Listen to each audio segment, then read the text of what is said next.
Pa, pa, sorry pa na nalate ako ng uwi kasi malakas yung ulan kaya pinipigilan ako ng parents ng classmate ko pa. Mamili ka na. Pagod na ako, Amanda. Mamili ka na para maaga tayo matapos.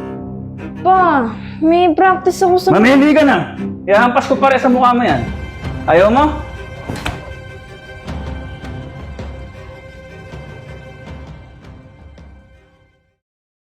Hello, Manda! Ano na? Mag-aalas 10 na. Di ba usapan natin alas 7 nandito ka na? Yan ang mahirap sa'yo eh. Pag pinapayagan ko, maabuso ka eh. Naku, Amanda, sinasabi ko sa'yo ha, pag naunang dumating dito yung tatay mo, bahala ka. Walang sisihan. Ipapakastigo talaga kita. Hindi ako aawat. Hindi ako gigitna. Bilisan mo na, umuwi ka na. Ano ito ha? Dating na ka. Oh, ayun na si papa mo. Rest ka muna doon. Dali, rest ka. Oh, gising ka pa. Amanda. Matutulogin na kita. Tayo sa taas ha. Wait lang. Yun na nga ni. Nga sana ako ng sorry sa'yo eh. Kasi si Amanda, Oh, 1 linggo ng ganyan yan. na ano? Yung uwi niya, kapag alam niyang malapit ka nang dumating, tsaka siya darating naman. Tawagin mo nga. Wala pa nga eh. Alas 11 na, wala pa. Saan nagpunta? Nandun siya pumupunta sa may yung simula kasi nung nagpasukan, meron siyang parang naging best friend. Lagi niya daw kasama yun. Minsan pumupunta daw dun sa bahay nun. Kaya, ayun. 1 linggo na, ngayon ko lang nagsalita. Kung kailang mas nauna ako umuwi. O di kasalanan mo rin. Kasi hindi ko nga sana sasabihin sa'yo, kaso Tignan mo, di sasabihin dyan ata nagka-problema eh. ito na yan oh. Lumala na nga sumagad na rin kasi. Kasalanan mo rin eh. Yan na nga yung problema ng nakaraang pasukan eh. Nauto ka lang ng unti. Pauto ka naman. Ibaba mo yung sinturong ko doon. Tsaka yung palutsina. Sige na, tayo na. Mas talaga yung bata na yan.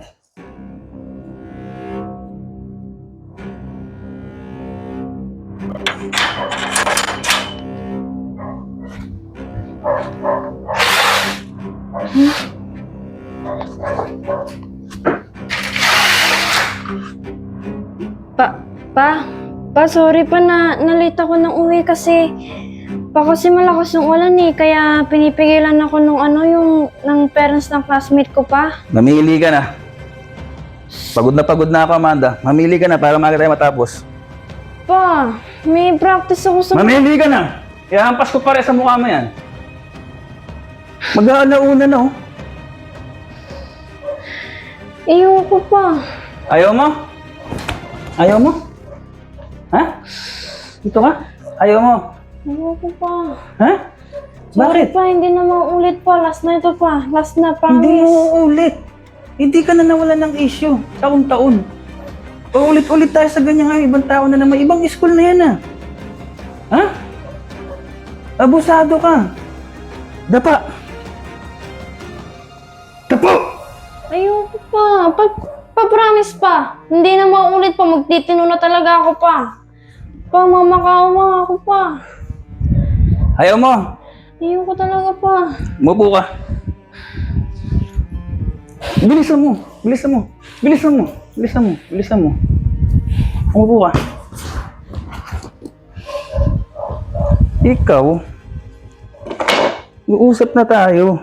Ang sabi mo sa amin, bago po mag-enrollment, tinanong ka namin kung gusto mo pa mag-aral. Para hindi na mag-aksaya ng pera at panahon sa'yo, may kapatid ka pa. Ang sabi mo, opo, papakatino na po ako. Hindi na po ko ulit sa mga ginagawa ko.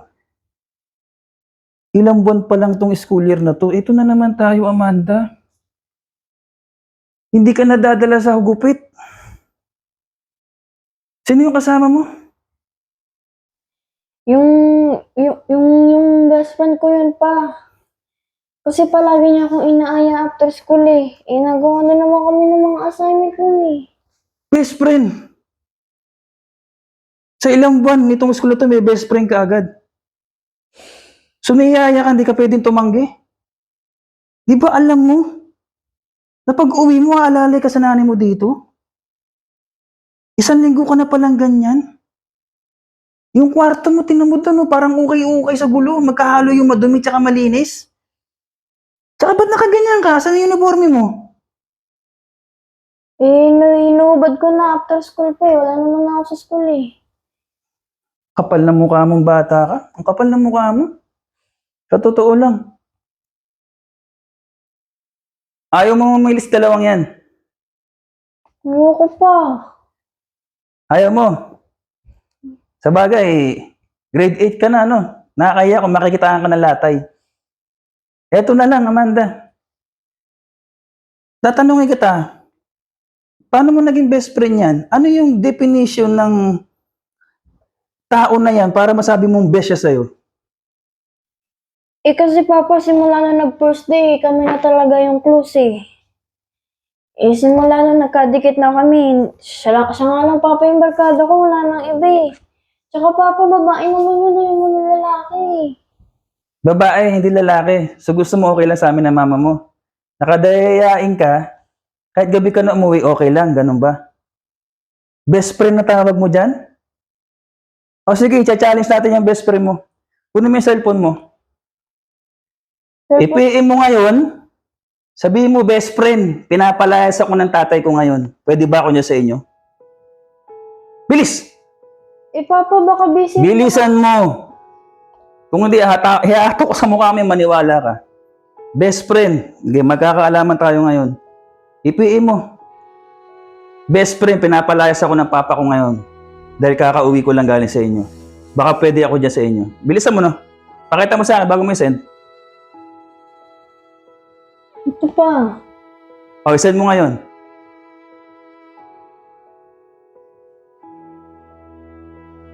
Naka-online? Oo pa. Okay, send mo ulit. 3 send. Alauna na madaling araw. Ang uwian mo, 5 lang. Grade 8. Babae mo. Kababae mong tao. Pa, ayaw mag-sin eh. Ayaw mag-send o ayaw mag-sin? Ayaw mag-sin. Ayaw mag-sin. O ngayon hindi nagsisin, pero pag araw-araw kayo magkausap, ang bilis niya nag-uusap sa kung anong kagaguhan. Tawagan mo. Walang lusot yan. Pa, pinapatay eh. I-voice message mo. Best friend ka mo, pinapalayas ako ng tatay ko ngayon, baka pwedeng dyan ako sa inyo, parang awa mo na. Okay, voice message mo. Best friend. Pinalayas ako ngayon ni Papa. Baka pwedeng dyan naman ako ngayon sa inyo. Dagdagan mo pa. Nasa kalye ako ngayon, umuulang best friend please, parang awa mo na. Bilis, voice message. Best friend, nasa kalye ako ngayon. Please, dyan muna ako sa inyo. Sabihin mo parang awa mo na, para malaman mo talaga kung gaano siya ka-best. Bilis! Best friend, parang awa mo na. Sige na. Ayan pa, nag-reply. Ano sabi? Sabi niya, hindi na pwede dito sa amin. Hindi ako papayagan nila mama kasi marami na kami dito. Di ba? Amanda? Kung iyabang mo sa amin ng nanay mo, kung makapagsalita, entitled na entitled ka sa salitang best friend. Yan ba yung best? O ano masasabi mo ngayon? Na doon ka galing ng ganitong oras. Tapos hindi ka pala kayang tanggapin pag pinalayas kita ngayon. Paano naging best yung kumag na yan? Ha? Best friend yung turing mo? Sa reason kung bakit ka magiging masamang anak sa amin?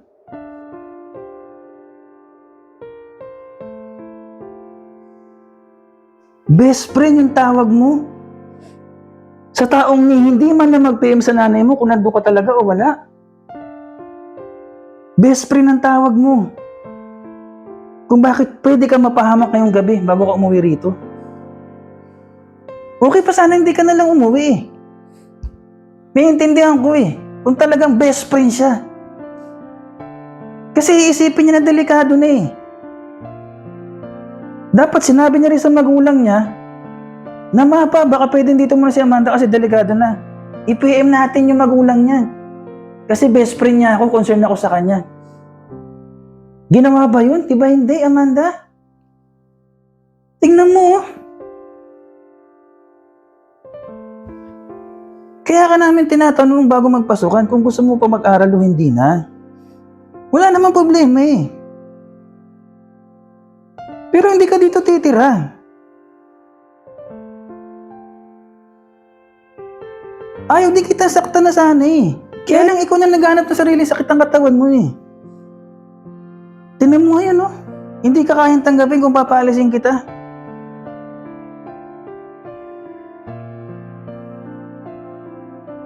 Paano naging best friend yan? Porkit close kayo, porkit kayo lang magkadikit, best ang tawag mo.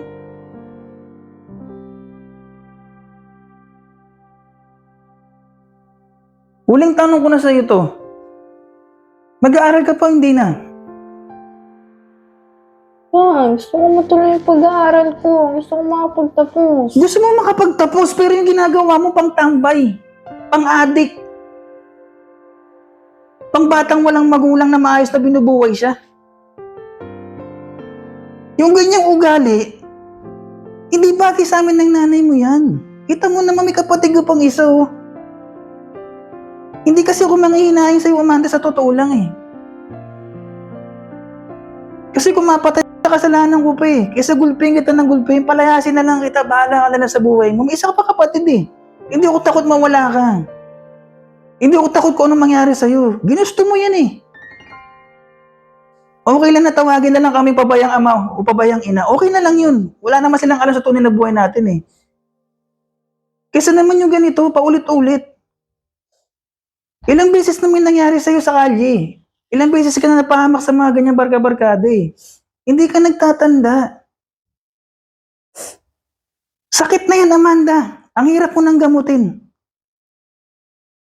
Gusto mo makapagtapos. Tingnan mo. Imbis na naka-uniforme ka, nagdadala ka ng ganyan damit. Ganyan palang edad mo, pang sindikato na yung utak mo. Wala kaming aasahan sa'yo. Ilang taong ka ng ganyan? Pa, last chance na lang po talaga. Hindi na po talaga akong ulit. Last chance. Huling-huli na to, Amanda. Huling-huli na to.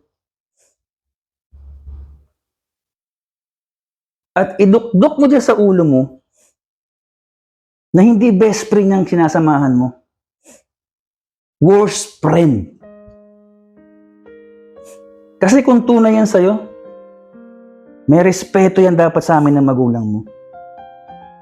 Inaalala dapat niya yung tunay mong kapakanan. Iniisip niya dapat kung mapapasama ka sa amin o hindi. Tapos best friend? Ngayon,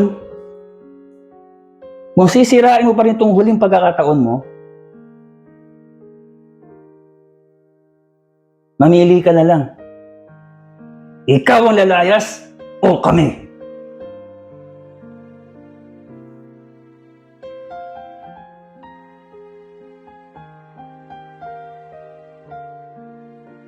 Grabe ka. Tinuring pa naman kita na tunay na kaibigan.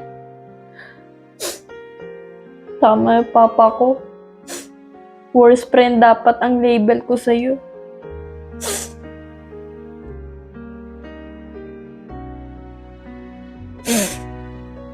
Block na lang kita.